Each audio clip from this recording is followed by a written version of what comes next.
Le passé des géants éclaire notre chemin.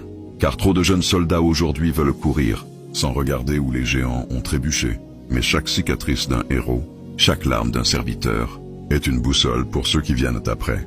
Aujourd'hui, nous posons les yeux sur un homme de feu.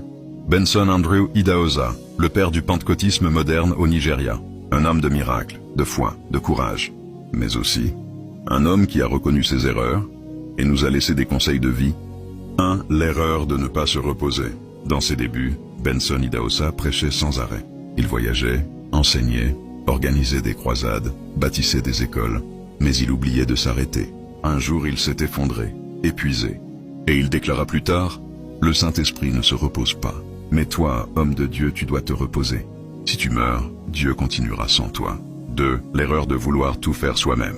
Il l'a dit sans honte. « J'ai cru qu'en ne déléguant pas, je protégeais l'œuvre. En réalité, je la ralentissais.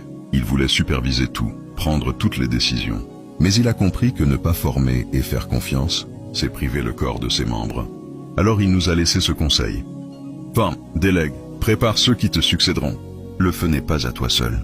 3. L'erreur de négliger un temps sa famille. Dans ses jeunes années de ministère, il passait plus de temps avec les fidèles qu'avec ses enfants. Jusqu'au jour où sa femme lui dit « Tes enfants ne veulent pas un papa général, ils veulent un père. » Il en fut bouleversé.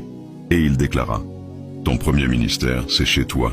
Si tu perds ta maison, ton onction pleurera. » 4. L'erreur d'avoir trop glorifié la puissance. Benson Idahosa était un homme de miracle. Il levait les morts. Mais un jour, il réalisa qu'il formait plus de spectateurs que de disciples. Il disait avec gravité « Le miracle attire, mais seule la parole transforme.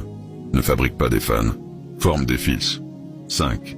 L'erreur de sous-estimer l'opposition spirituelle. Dans sa fougue, il est entré dans certaines villes sans discerner les temps spirituels. Et il l'a payé cher, persécutions, empoisonnement, attaques occultes. Alors il nous a laissé un avertissement solennel. Le diable n'est pas en vacances. Ne combat jamais sans instruction divine. Il aurait pu cacher tout cela, mais il a ouvert son cœur. Pour que nous, la génération suivante, ne tombions pas là où il est tombé. Souviens-toi, le passé des géants n'est pas là pour être vénéré, mais pour être étudié. Et si nous écoutons leurs conseils, nous irons plus loin. Pas parce que nous sommes plus forts, mais parce que nous marchons sur les traces de ceux qui ont osé tomber. Pour nous enseigner à rester debout.